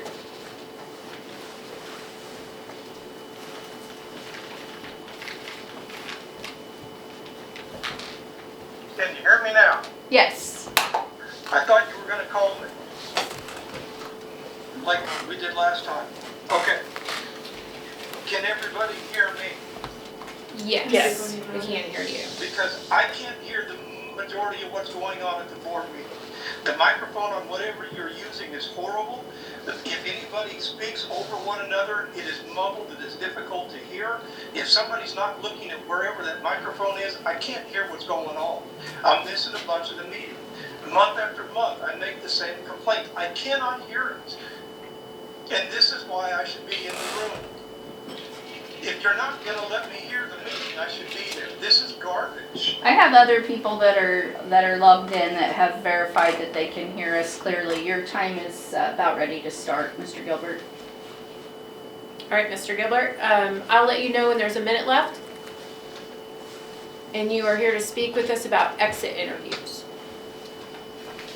Okay, let me know when my time starts. I'll start when you start. Okay, for years, a reoccurring question has followed those who have stood before the Cameron R-1 Board of Education to raise concerns about issues like bullying, staff dissatisfaction, and incidents involving students. The question that keeps coming up from board and skeptics alike is, they ask about the legitimacy of the concerns themselves. Why are these people bringing this to you instead of the board? They don't understand why they're not talking to you. Recently, I posted on Facebook proposing that board members take over exit interviews from district administration, sitting down directly with departing employees to hear firsthand and unfiltered why those employees are choosing to leave. A former Cameron school employee responded to that comment publicly. This former teacher said that they would have gladly spoken to board members about problems before leaving, but was told by administration that doing so was not allowed. They described a workplace shaped by fear. We were told there was a chain of command, often fearing for retaliation of our jobs. A Cameron R-1 school employee wanted to speak to the elected officials responsible for overseeing the district. Administration told them that they were not permitted. The board, the people the taxpayers elect specifically to provide oversight, was being kept from hearing concerns that employees were willing to share.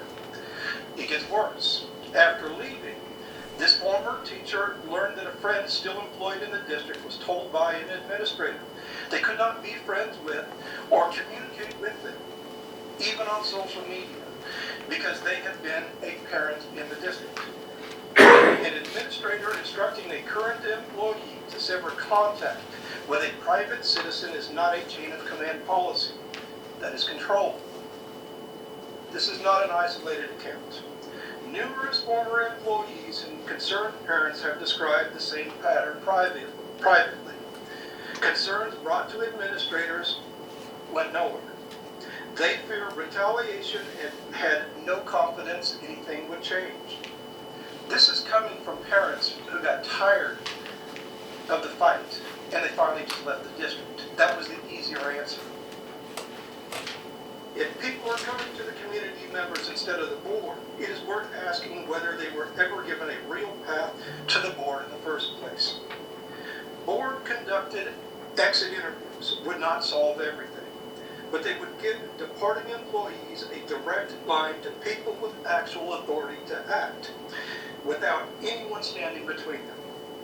Combined with routine check-ins with current staff, the board would finally understand what is happening inside of their own district. You wouldn't have to depend on an administrator to tell you what's happened at the Parkview Elementary School. The question for the district and community is simple. Do you want to attract and keep quality teachers? Truly understand why dissatisfied employees leaving is the starting point. Staff who believe they can raise concerns safely without fear of retaliation and trust those concerns will be taken seriously are staff more likely to stay. But none of that is possible when feedback passes through a filter before reaching a people with the authority to act.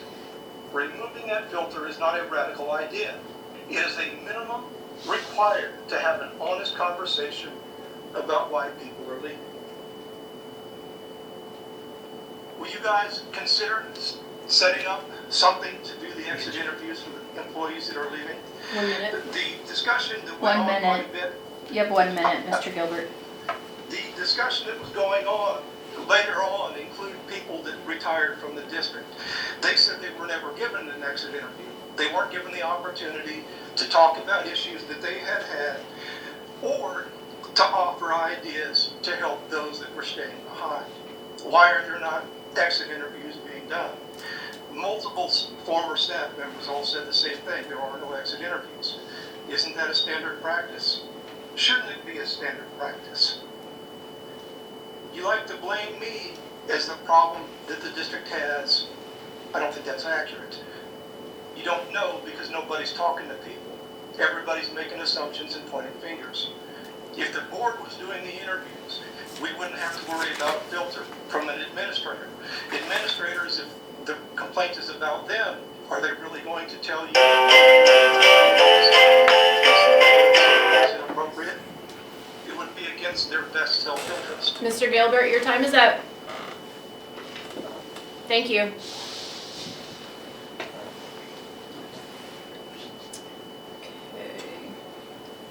Our next person on the agenda is Mr. Dan Landy, who's going to speak to us about proposed tax increase.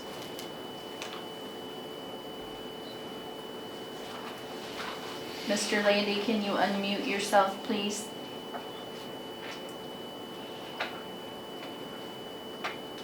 Hello, Hi. can you hear me? Yes, we can hear you.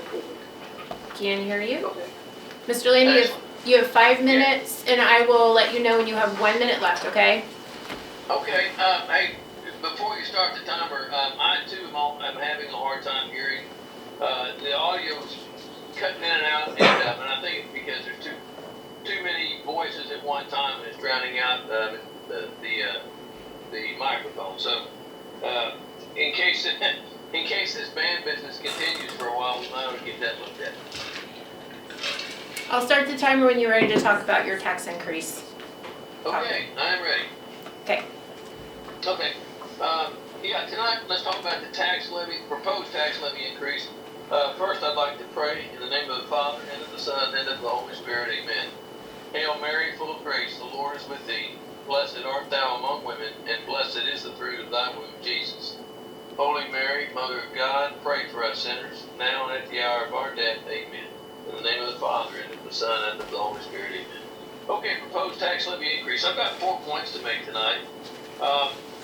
Number one, Cameron residents already carry a huge financial burden because they suffer from higher water and electric bills. As you know, the city's waterline project, which voters rejected twice, has ballooned from an estimated $12 million to an estimated $50 million. And the citizens are actively commenting on the forum, Cameron Community Forum, about how much their bills have risen. According to DESE, 40% of school children in Cameron receive free or reduced lunches. Their families are already struggling with high water and electric bills. The tax increase is going to hit them hard. Item number 2. People are not opposed to a tax increase as long as it's smart, structured, and minimal. Folks understand that the district faces the same rising cost as they do. We're not saying no to additional taxes, but what we're saying is that before asking taxpayers for money, the district should find every reasonable tax cut first. The proposed 75 to 90 cent levy is too big of a pill to swallow. A large single tax levy increase hits those who are at least the least able to afford it. An incremental approach is more responsible and more fair, like passing a smaller increase now and then returning to voters for an increase later if needed. Residents deserve transparency. We're not getting clear answers from the district about what they've already done to control costs. Item number 3, the district needs to form a community budget review committee. Now this committee should be composed of local business leaders who manage large budgets professionally. People that are in for-profit business who can ensure that operating costs don't exceed their revenue. These individuals bring real-world financial discipline that a school board may not have because these professionals do this for a living.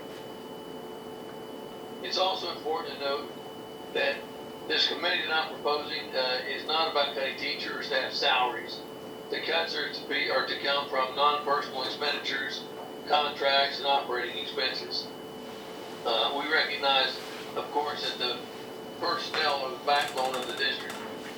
Item number 4, last item. Senior citizens on fixed incomes are already being squeezed by higher water and electric bills. A large property tax levy adds another layer of pressure that many simply cannot afford. Renters are not immune either. Landlords pass on property tax increases to their tenants, meaning that even those who don't own property feel the pain. Local businesses also face rising costs as they will also pass along the levy increases to their consumers, which compound the economic pressure felt by everyone. So, again, I don't come with just complaints, okay? I've got suggestions. Here we go. There's 5 of them. Number 1, conduct a full, transparent budget review with community business involvement. Number 2, identify every realistic cut that can be made without reducing instructional quality or cutting staff compensation. Number 3, determine the actual funding gap after those cuts. Number 4, bring the smallest possible levy to voters, one that reflects a genuine effort to minimize the tax burden. Number 5, commit to returning incrementally if needed in future years, rather than front-loading a large increase now. You have 1 minute left, Mr. Landy. That's perfect, thanks. So let me summarize some key points, okay? Number 1, the community's already hurting. The water bills are up, electric bills are up. We haven't even felt the full impact of the water line yet because it's not quite done. Now is not the time for a 75 to 90 cent tax levy. 40% of this community is at or below the poverty line. Every dollar of tax increase matters to folks who are struggling to make ends meet. I support the schools, I support the staff. I do not support a large tax levy increase before the district has demonstrated that it has done its part first by trimming all possible fat. And finally, I am not saying no to a tax levy increase.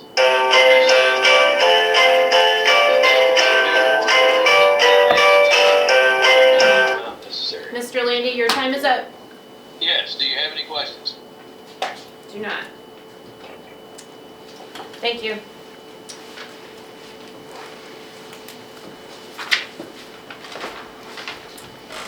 And just for clarity, there is no 75 to 90% tax levy before the community or the board at this time.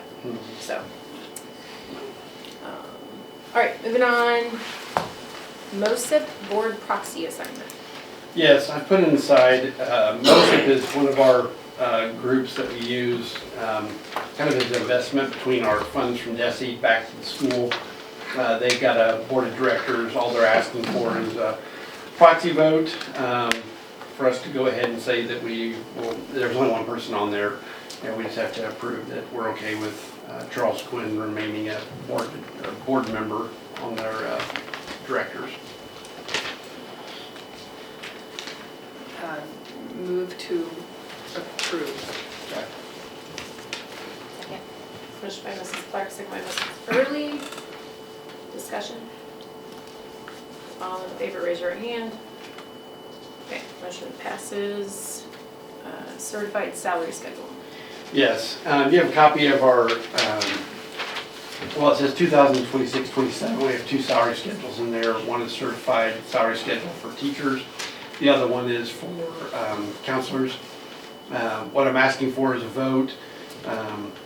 This is currently the same schedule we have right now, but this will still allow steps, to be given for years of experience. But at this point in time, this is the salary schedule I'm recommending.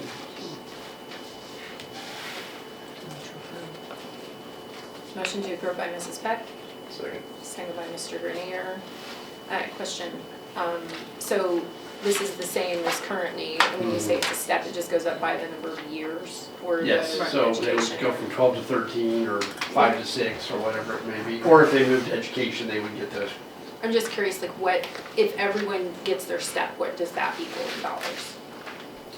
If everybody took their step, you're probably talking $75,000 to $100,000. For the whole year? For the whole year. For certified teachers. So by the time we add in counselors, administrators, everybody else, it's going to be closer to $150,000. And you've certainly communicated with us, but you've communicated through the Salary and Welfare Committee. I have not done that with this. This right now would just be just the salary schedule, because we have to have something in place to be able to give staff. Now, it could be that I come back and say, well, we can give $100 on, or we can give a couple $100 more, but we can at least get the ball rolling as far as getting the salary schedule out there. Right. And doing that part and giving everybody their step. Because until we know the final numbers for the insurance, we just can't do that. Yeah. But we can go ahead and approve the salary schedule. We have to have it approved by law anyways, so. You mentioned, just the small increments of $100 or $200. I mean, if that health care cost, if somehow we could find that for each individual to help cover that along the way, I mean, that'd be. Yeah, the chances I'm gonna be able to find enough, I'll be honest, is gonna be hard, without making drastic cuts, so. I mean, I think let's just try and Nope, look. I completely agree, that'll be the goal, That's the is goal. to minimize the cost for employees. Minimize the cost, take care of them. I mean, Mhm. they put a lot of hours. Everybody came in here tonight, they showed us what they're doing. I agree in the community, 100%. So let's do what we can for them. Yep. Any other discussion? Okay, I have a motion and a second. All in favor, raise your right hand. Motion passes. And that was on both salary schedules? Yes.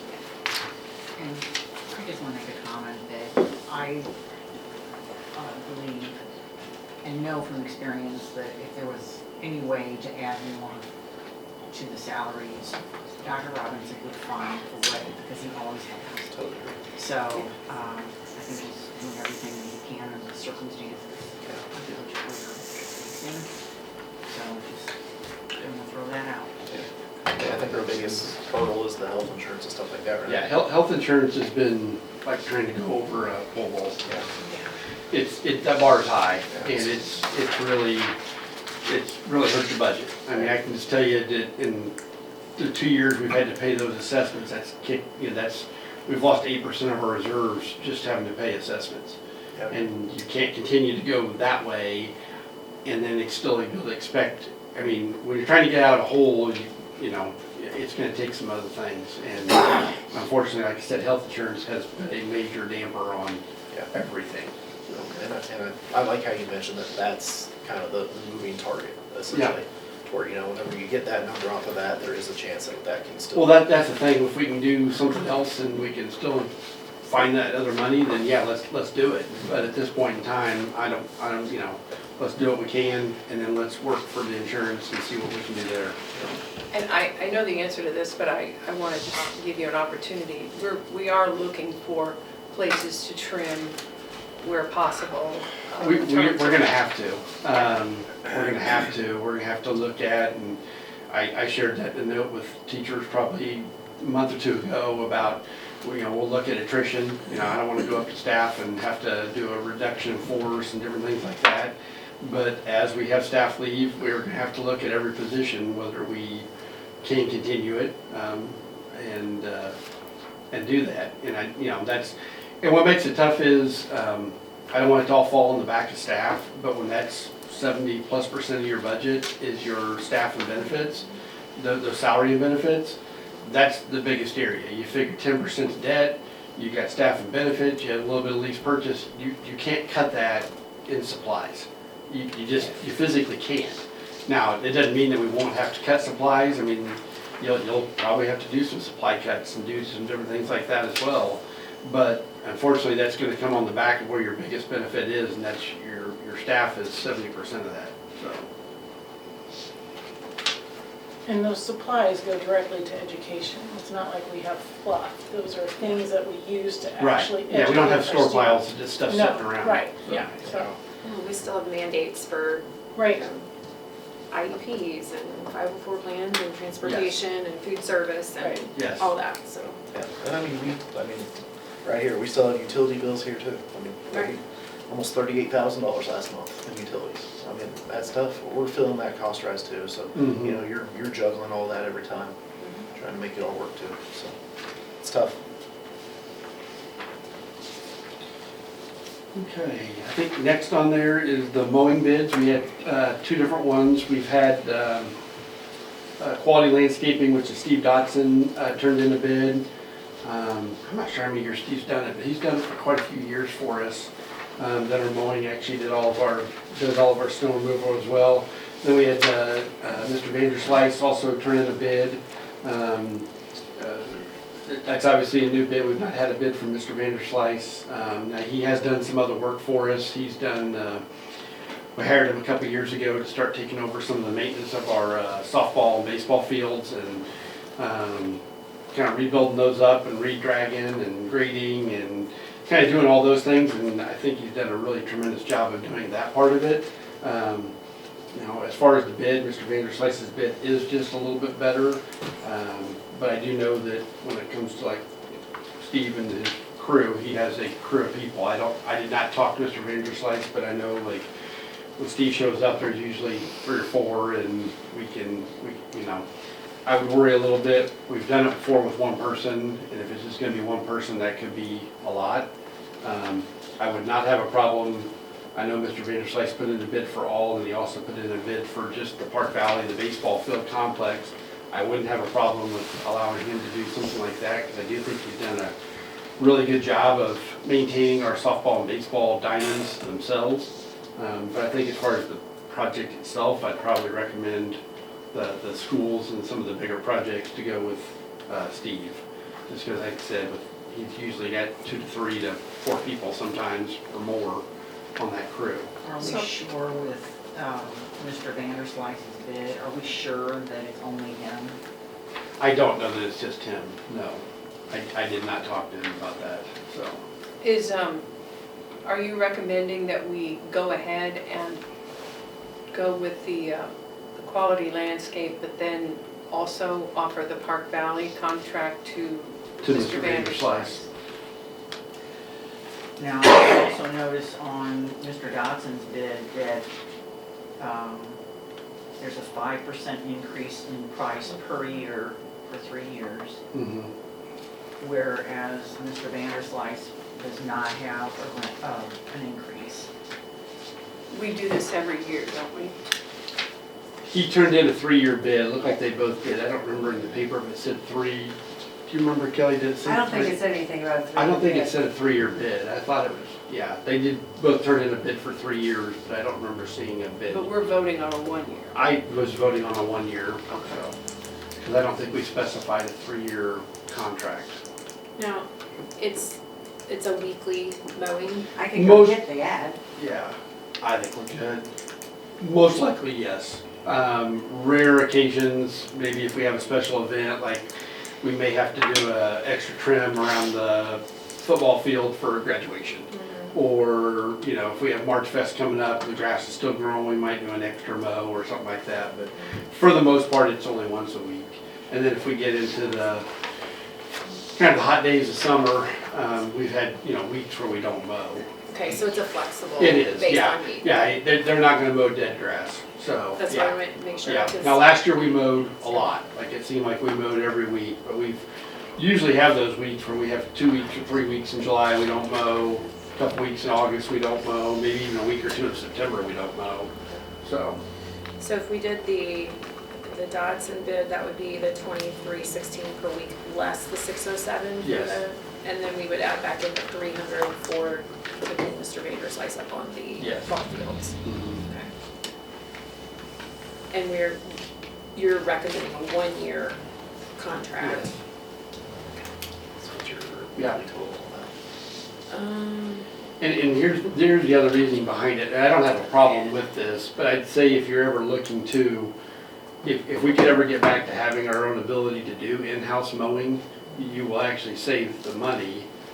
It's just the problem is we've never been able to have any consistency since Mr. Mackey did it years ago, and that's why we went to a bid.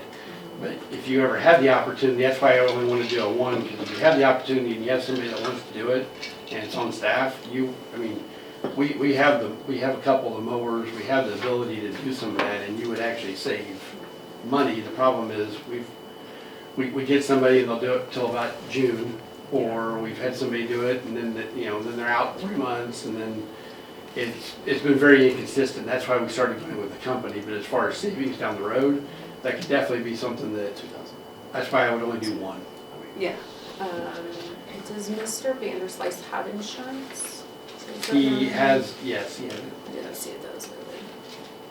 I don't think it was part of the bid, but I have talked to him before about that, because we've had him do other maintenance on the field. Yeah, so we'd want proof of insurance for both, right? Yes. Okay. That would be, because I know Mr. Dodson's actually notes he has the insurance. Yep. Okay. Yeah, so if we do a 1 year with Mr. Dodson doing all of it except the ball fields, that would be $1709 weekly.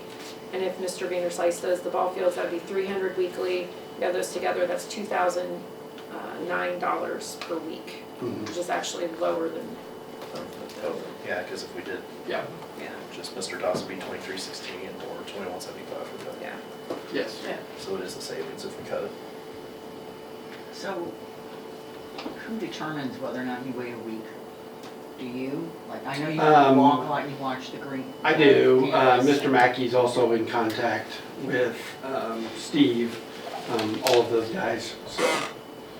I feel like you usually do an extra mowing in the early spring whenever the dandelions go crazy. Oh, yeah, we do. I think we always see that. 'Cause And we've had to do some extra mowings too, even with like our baseball field. Sometimes we've had to do an extra mowing because, it just doesn't correlate with when we're actually doing it. We've got a ball game that night, and so we've had to get an extra emergency mow in on a ball field, just to get that done. So it doesn't happen very often. Like I said, last year it seemed like we mowed more than we normally would. We mowed a lot last year. So. But you don't think he's got a problem if you were Mr. Mackey say, hey, No, we've never had a problem. Nope. him counting on that? Nope, like I said, we've done it for extras, like occasions when we're gonna have the senior banquet at the high school, so we wanna make sure the high school looks good for people to show up, or, Pulling back if it's not needed. oh, it's not needed, no, Like we've they never don't had, have an issue no. with, okay.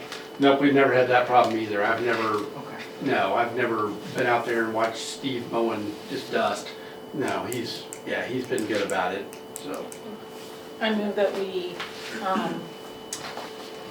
give Mr. Vanderslice the Park Valley bid, and we give Quality Landscaping the rest of the school property, Minus the. minus the ball Park Valley, fields. the ball fields. And should we also include that it's also based on whether or not he's got insurance, Mr. Vanderslice? Mr. Vanson. Yeah, I can check, but I'm almost sure. And that's a And that's for 1 year, For yeah, 1 year. for 1 year. I second that motion. I have a motion by Mrs. Ice, second by Mrs. Clark. Any further discussion? Seeing none, all in favor, raise your right hand. Motion passes. All right, last thing on the agenda is governance topics, and that is something I added on. I just would like to get the board's feedback on, as we're approaching the transition, it seems like perhaps it's a good time to consider the way that the board operates with regard to just some of our governance items that really about being efficient and making sure the information that we have is useful, and we haven't looked at this in a long time, so I decided to raise the questions. So I had 4 things for us to just hit on real quick. We don't have to decide anything tonight. Actually, I wouldn't want us to decide anything tonight, but I'd like to throw these out there for consideration, and then perhaps schedule maybe like an hour and a half work session sometime in April after the election, so that we can come together and decide what we want that to look like going forward. Because I think when we have a transition of administration, it's a natural break point to consider some of these changes, and it's an easy integration in, because it's not changing something, it's just what it is. So, first thing that I've been considering is the timeline for receiving board packets. I like to consider what that looks like. We usually get the board packet the Friday before the board meeting, which doesn't provide a lot of time for review and even asking questions. At the Missouri, or at the MSBA conference, one of the sessions that I sat in on, the timeline that they offered as an option was that the board packet was due a week earlier than it would be now, which provides the board time to pose questions, and then those questions would go to the superintendent to be answered and sent to the board in a Q&A, which would also be a public document, so that it shows the diligence and the time that the board spends on asking the questions, and then the diligence that the staff spends in answering and knowing the answers. And so that could be additional information, also streamlines the board meeting. So, that would be one of the options for changing, and if you had other ideas, then certainly be open to that. But that was just one of the things that I thought made sense in terms of information flow and allowing the board time to review and really think over things, because I think sometimes it feels a little bit crunched to me. My assumption would be that there would almost be, even now, we get additional information Right. coming in. Yes, So there of would course. be- We need to supplement. There are things we need to make decisions on, and it Right. will flow, but it would be a one-time, move it a week earlier to where we receive it, and then from that point forward, that would just be like a regular month, we'd just move the due date earlier for the reports and all those kinds of things. So, that was one item. The superintendent evaluation process is another point that I think is ripe for a discussion, having a new superintendent joining us. I think Ryan and I sat on the MSBA seminar with their process, and they have specific, they've revamped the form since we looked at them the last time. They are much, I think, Pam, you could. They went back and overhauled the entire process from what they had done 2 years ago. They realized it was extremely cumbersome. They had forgotten to include some of the people that could speak to that in that process, and so they just went back and started afresh. So I think it's much more streamlined now and would be much more beneficial than it was when we looked at it a couple of years ago. And I think the reason that we do it the way we do now is because we didn't like what they had Right. initially. And we communicated that with them. And so we went to our own, somewhat similar, but not the same. And so this would be, they offer, of course, the forms. They've got a full-on offering where they'll go through it with you the first time, and it's a little more expensive, but not super expensive. And then the bare bones is give you the forms, and you can just implement. And then the recommendation is really more the system they have is really geared towards focusing your effort throughout the year on the goals and the progress and where the superintendent should be in terms of knowledge growth and where they're taking into account how long they've been with the district. And I mean, it seems like a more holistic style of feedback loop for a superintendent. So sorry you don't get that, but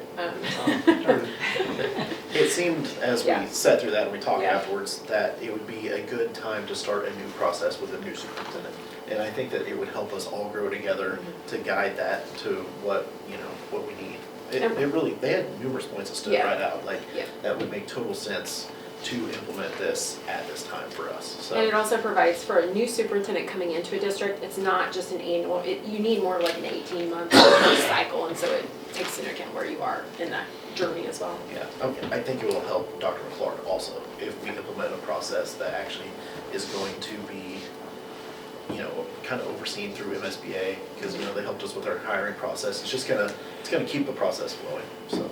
There were just a lot of Right. dots that connected through the process. And if that's something that sounds interesting, then for that work session, we could gather the materials from MSBA on that process and perhaps even have a presentation or something from them, because they could provide more information in a much more informed way than what I'm doing right now, but. Yeah.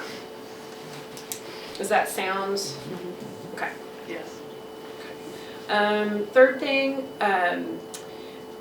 while I know we all appreciate having all of the administrators come every single month, and we have, at different times I've heard people say, do we need them to come every month? And so just the format of the presentations, I really appreciate it, but it is a lot, they spend a lot of time anyway, and maybe the cadence of the in-person presentations would be something we'd want to discuss.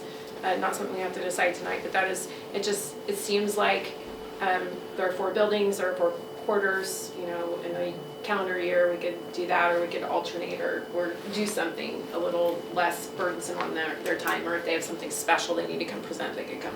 I really appreciated the other, I always appreciate our administrators, don't get me wrong, but the other programs coming in, I appreciate that that's Like happening. a spotlight. Yes. Yes, those are much appreciated, so. I heard you mention also, to switch it up, because, Jason's always stuck till the end Yes. and everything, so I mean, just to kind of, Mm-hmm. just switch it up a little bit. So that would be a topic we could discuss. And then the last thing, in terms of reporting, we receive the reports, I appreciate all the information. We receive some information in certain spots and not other spots, and, to get consistent data that you'd like to see, or is there things that you'd like to see we don't get, things that we get that maybe at the time they were started in the report, it was, there was a reason, and now it's not as useful to have them spending their time on. Financial reporting, what do we want that to look like, knowing that we've got some challenges coming up. I think having some forecasting information for me would be something I'd like to see. I know it's being done, but we don't have like a formalized report. I don't think we have a system that really makes that very easy. No, but I'm not sure that if you don't know you're gonna have 400,000 come out of your budget, that forecast is gonna help you. Very true. Right. As much as you can. Yeah. I think being as informed and prepared as we can, just standardizing the reports. I think another place where we do have information, but it doesn't come here is our investments. And I think occasionally having an investment report, Mrs. Ice has shared that with me before, that she'd like to see that. And I think that's something that we should probably be aware of. So, those are just some thoughts that I had. If you have others, open, I appreciate your thought on that. I think all of those sound like excellent ideas, and whatever time we can get together in April and kind of fine tune it, I like it. Nodding heads, see? Yeah. Yes. I think it'll be important for you to get input, maybe in July too, from Dr. McClard when he Yes. gets on board. Yes. To be a little flexible in that approach. Absolutely. So that he can fill in some of that. Right. I think if we can get just the dialogue started, and then share with him what we're thinking and get some feedback, and then, certainly this impacts the administrators and other people, so we want to make it not just us, but Angie. All right, when you're speaking of reporting, are you speaking only financially or the other reports that admin Um, provides as I well? think just taking a look at what we do now, you know, for example, one of the things that we put in there was we like to see the attendance numbers, which now they all do. So is that something, how much time Some do we? things we are required to report on for our CSIP. So Right. if we want to eliminate something, then we need to remove it as a CSIP goal. Because Okay. if it is a CSIP goal, then it has to be reported on. Right. And I always appreciate how the CSIP goal is directly referred to. I mean, it's well done there. Yeah, yeah. So, and, you know, making sure that it's all efficient. I mean, if we're not using some of the information, I don't want people spending time pulling it together for us. So just making sure it's useful and. And what do we do for new CSIP, is that? Coming up. It's coming, yeah, it's getting close. It's actually I think it would be expiring. next This year. is the last year. And the plan right now